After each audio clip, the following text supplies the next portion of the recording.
健康科普，健康智慧，健康新知，听4套，健康中国。听4套健康中国，欢迎各位的收听。白天咳，晚上咳，站着咳，坐着咳，夜里躺着还在咳，谁来拯救我的咳？别着急，中医帮您忙。中国中医科学院广安门医院呼吸科边永军医生，从咳嗽的原因到对症的药膳食补方，帮您解决咳嗽的小烦恼。咳嗽了别犹豫，立刻就吃止咳药，对还是不对呢？这个问题太重要了。那么我们咳嗽之后，是不是要马上立刻去吃止咳药？这个止咳药不好使，是不是要再叠加另一个止咳药？其实这个我们应该说，治病的话要找到病根儿。中医的观点呢，一直把咳嗽作为一个从整体来看待的一个症状和疾病，它既是一个症状，也是一个疾病。那么咳嗽本身就包括了2个方面，咳指的是咳嗽，而嗽呢指的是卡痰，所以说咳嗽本身就包括了咳嗽和卡痰2个症状。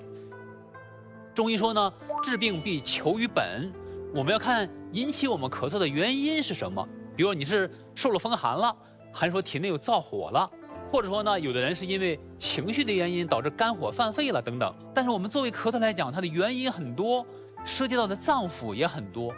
中医说呢，5脏6腑皆令人咳，非独肺也。就是说我们人体的5脏6腑，它都可以通过这种经络和这种气化之间的和肺脏之间的联系，而影响到肺脏的气机的升降出入。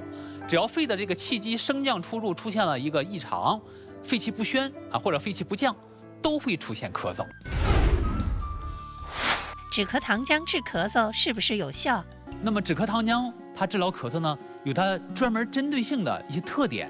比如说不同的止咳糖浆，我们常用的大概有那么3、4种。还有呢，我们最常用的止咳糖浆实际上是这种清热润肺的，就滋阴润肺的这样一类的糖浆多一点，适合于我们这种慢咳呀、燥咳这种咳嗽。